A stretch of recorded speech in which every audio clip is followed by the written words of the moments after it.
जब जब आपका कोई भी रोग ठीक नहीं होता है, आप दवाई करते हैं, आपको कोई भी रिलीफ का रेशियो नहीं दिखता है और लगता है कि आपका शरीर दिन पर दिन जो है वीक हो रहा है, कोई सोल्यूशन नहीं होता है, दवाइयां आपको सही नहीं लगती हैं, तो एक छोटा सा उपाय करिए जो कि आपको काफी बेहतर बना सकता है। और इससे पहले मैं आपको कुछ बताना चाहूंगा। जैसे अपने देश में आप औसत आयु अगर देखेंगे तो काफी कम है, लगभग 67 के करीब में चल रहा है। लेकिन दुनिया में सबसे अधिक आयु की बात करेंगे तो वहां पे 2-3 कंट्री के नाम आते हैं, जैसे जर्मनी का, जैसे जापान का,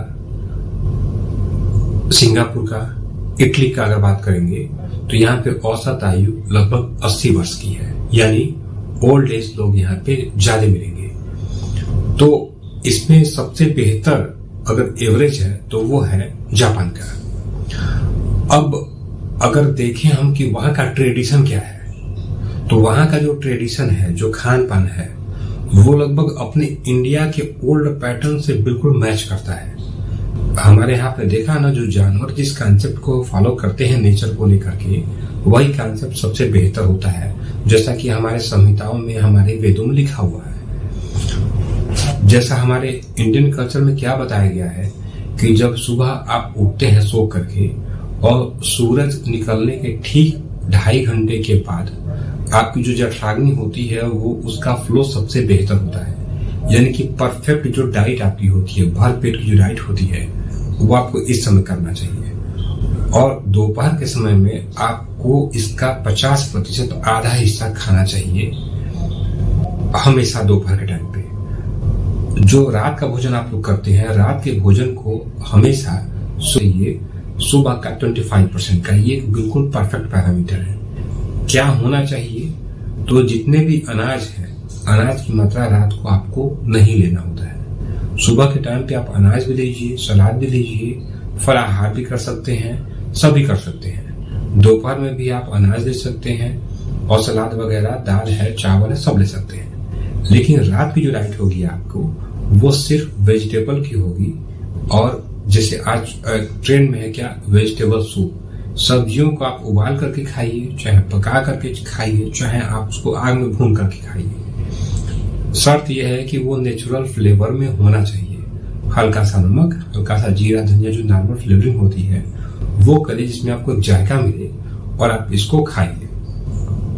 ये पैटर्न आपका ठीक उसी तरीके से चलना है जिस तरीके से जो पक्षी होते हैं उनकी लाइफ स्टाइल होती है, जो जानवर होते हैं उनकी लाइफ स्टाइल होती है, आपके नेचर का लाइफ स्टाइल होता है। आपके लाइफ से गेहूं, आलू, हाइब्रिड अनाज जितने भी होते हैं और जितने हाइब्रिड फल होते हैं, इनको आपको निकाल देना है। चीनी का यूज आपको नहीं करना है, इन चीज को आपको निकालना है। एल्कोहल, जितने आपके रिफाइंड तेल होते हैं, इनको आपको यूज नहीं करना, मक्खन वगैरह का कोई यूज नहीं करना है। अब इसमें क्या होता है, इसके बाद से एक सवाल और होगा कि कब क्या चीज खाया जाए।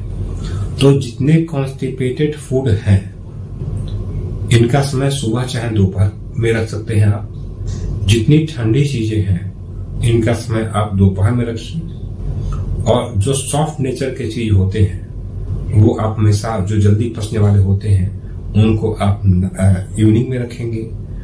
फलाहार आप सुबह से लेकर के जब तक सूरज आपका 90 अंश के कोण पे न हो तब तक आप ले सकते हैं। बरसात के मौसम में, ठंडक के मौसम में आपको जो ठंडे फल हैं उनका क्वांटिटी आपको कम करना है। और 90 एंगल से पहले जब सूरज हो तो आपको ये बंद करना होता है। जब काफी बरसात हो, पानी का मौसम होता है, तो ठंडे चीज को लेने से काफी बचना होता है आपका।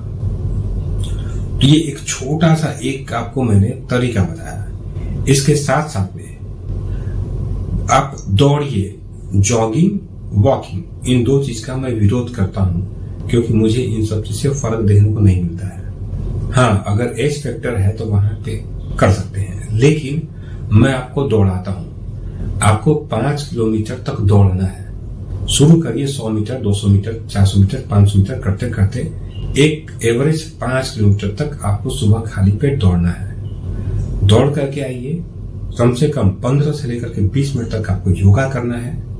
योगा में नॉर्मल आप योगा कर सकते हैं, प्राणायाम वगैरह कर सकते हैं, कोई प्रॉब्लम नहीं है। लंबी सांस लेने का आप एक्सरसाइज योगा कर सकते हैं, ये भी आपको काम करेगा। अच्छा एक्सरसाइज, और एक्सरसाइज में मैं कुछ आपको बहुत ज्यादा स्पेशल नहीं बताता हूँ। हर बच्चा पढ़ाई के समय में पीटी अपने स्कूल में किया होगा। 10 से लेकर के 15 मिनट तक ये पीटी वाला एक्सरसाइज आपको घर पे करना है। कंटिन्यू करेंगे 15 मिनट तक योगा, 15 मिनट तक एक्सरसाइज, इतना ही आपके लिए सफिशियंट है। इतना इस पैरामीटर पे अगर आप अपने आप को ढाल सकते हैं तो आपकी कोई भी बीमारी क्यों न हो, आप धीरे धीरे देखेंगे कि इस पैरामीटर पे ढलने में आपको हफ्ता 10 दिन का समय लग जाएगा, लेकिन हफ्ता 10 दिन के बाद में ये पैरामीटर इतना आपके लिए फायदेमंद होगा कि आप इसको चाह करके भी नहीं छोड़ पाएंगे।